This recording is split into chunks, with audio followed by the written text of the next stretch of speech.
Hello and welcome to Loving Tech Life. Nintendo's next generation of gaming has arrived with the Nintendo Switch 2. Would you believe it? I held off on buying a Nintendo Switch for about 8 years. When I saw Zelda Breath of the Wild and the performance issues it has, I said I'd wait for the inevitable upgrade that was maybe the Nintendo Switch Pro, which I heard was potentially on the horizon. It never arrived. We got the OLED, obviously. I did buy an OLED for my daughter, mainly for co-op titles and family-friendly titles, things like that we could play together as a family. It is her Nintendo Switch. It is not mine, so I've avoided buying a lot of the more mature Nintendo titles. But the Nintendo Switch 2 finally is here with all the upgrades that I was looking for. And would you believe it, Zelda Breath of the Wild and the Tears of the Kingdom are one of the first games to get upgrades. So I'm really happy to see that. And so today we're going to take a look at the Nintendo Switch 2. We're going to unbox it. I'm going to do a quick size comparison. I've got my daughter's OLED, Nintendo Switch OLED here, and a Steam Deck just for a size comparison. So with that said, let's get into it. All right, so here we go. Would you believe I've actually had this for about 4 days? This is my first chance actually opening it up. Wow, cool. That is a big looking screen. I don't get my fingerprints all over straight off the bat, but anyway, let's chuck some plastic. So on here at the top, there we go. We've got the exhaust here, USB-C, our top USB-C headphone jack. Always nice to see. Thanks, Apple, getting rid of all the headphone jacks. Card entry, bit just like the Switch, really, in that regard. This thing, which I don't know what that is actually. Volume and power. And our nice color accents here. Then at the bottom we have our USB-C. I think our speakers down there. Underneath here we've got our micro SD Express slot right there. Oh yeah, feels like a metal stand there. Slots in nice and feels nice when it slots in. Still have the plus and the minus telling you where do you stick your pads. And let's get this plastic off these guys. Wow, yeah, okay. Now I don't have small hands. I like a bigger controller, and these feel good. These feel a lot better to me anyway than these, which I felt like, these a little bit too small. I can manage with them, but these are way more comfortable. Like the top here and the bottom here slots in very nicely. Nice matte sort of finish to it. A bit more mature, obviously. A bit of an evolution of the previous generation. Nice that we have these actual usable buttons now without having to stick something on top of it. But I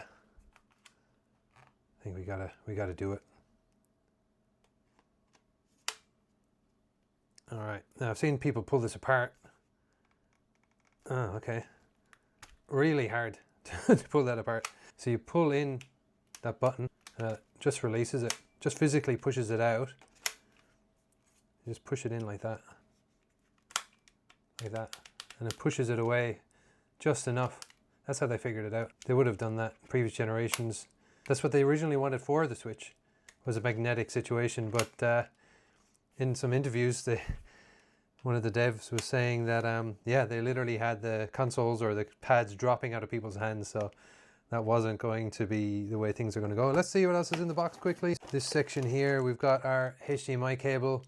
This is a high speed, ultra high speed, as you may say, so all your consoles that need 4K output, typically 4K 120 hertz output even. Not that the Switch does it, I believe. I think you need to be on 1440p if you want 120 hertz. You need your high-speed cable, so it's nice that it comes with one of those, as it should. We've got our little rail guys here, and our second guy. Let's have a look. All right, pop these on. We've got our little skates, a little mouse skates, and so that you can hold, obviously, your strap there. But then got your skates for a bit of mouse action, and your little buttons at the top. Pretty cool. Pop these off. They just come off. They just sit on and they sit off. All right, we'll pop those away for a sec. Get a look at what else is in here. Yeah, nice little firm snap on there. I like it. Oh yeah, this is the holder for your two controllers. Probably not as good as the Pro controller, but I haven't had too much trouble. Oh yeah, snaps on just like the other side actually. Magnetic. And it floats above. Got our Switch 2 logo, but it doesn't charge. You need to buy a play and charge one separately. So you need to charge them off the console. But that isn't half bad. Bit of grip, you know, and you can still access those buttons. A little bit close, but in a lot of situations, this is what you have. That'll get you out of trouble. All of it nice and matte, matte finish. These guys are matte. This is slightly less matte, but anyway, pull those guys off. I just love how easy it is just to take these on and off. It was kind of a pain sliding those switch. I never really got used to it. We've got a power brick, which I know is a 60 watt, which is really nice power brick to have. Yep, 60 watt on there. Really tiny writing, but I can read that, which is cool. You can USB-C. You can charge up a lot of things with 60 watt. I have the Covert Dock 2 as well, which is a 45 watt charger. I might give that a go and see if that works at some stage. Got a USB-C to USB-C cable.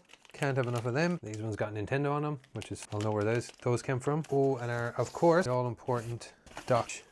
Now comes a little bit chunkier, smooth on the outside. We've got our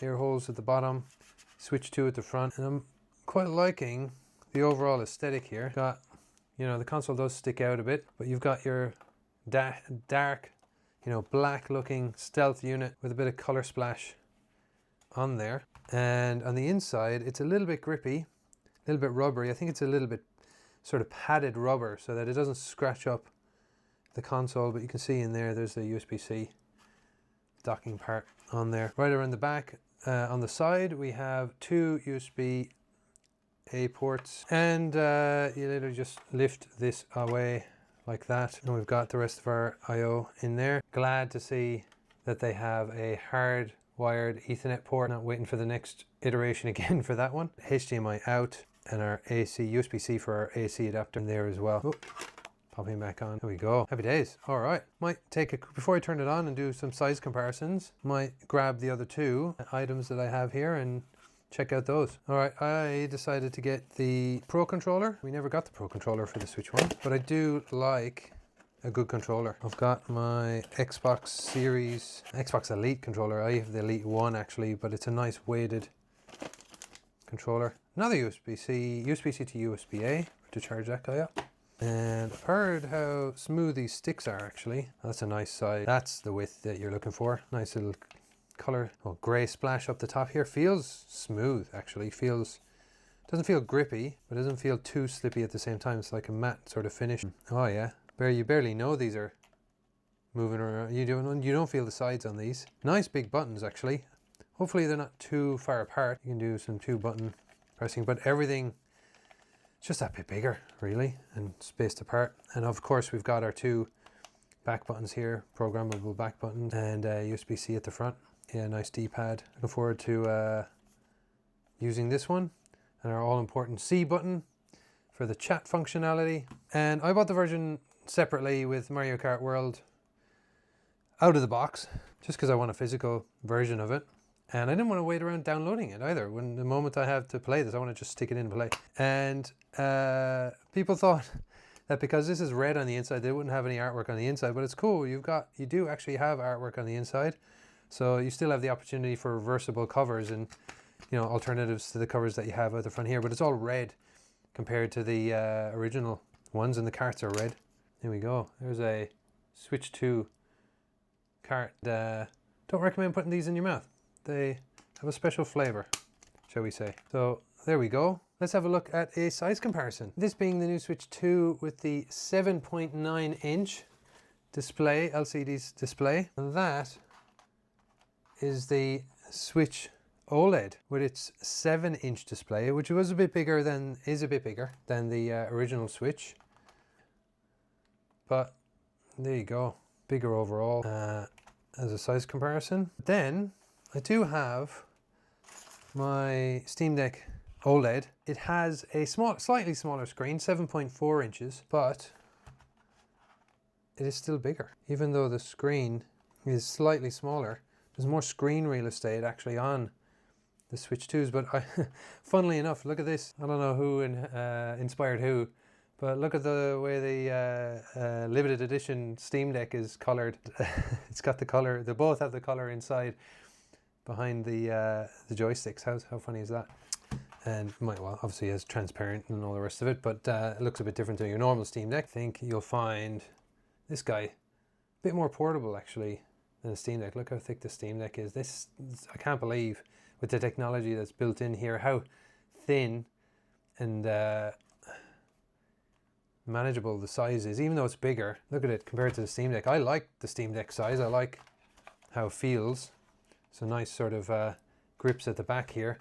This doesn't have that, but it still feels okay. It feels flatter. I will likely get some grips, and I'll do a video on that another time, but I will get some grips to have as, you know, for more comfortable handheld play. But yeah, we've got our 1, 2, 3. Just for your size comparison there, move those boxes out of the way. And before I finish up, I'll just switch it on. And now I am very interested to see, a bit of music. I am interested to see how the Switch 1 games actually look on the 1080p display. Now the brightness, I can't change the brightness at the moment, and I'll go through those in a little bit. But I'm interested to see how a 720p screen, you know, the games that are 720p look on a 1080p display. They're probably be a little bit more blurry, but I'm interested to compare those, so I might do those in another video. This is 720p, 1080p screen. It does finally have HDR, even though the OLED is OLED, it doesn't have HDR like this one. 120 up to 120 hertz here. This guy's up to 90 hertz. There you go. I'm going to leave you there and set up my Switch 2, and I'll see you guys in the next video. Finish on a bit of chill music. It's dry, yeah.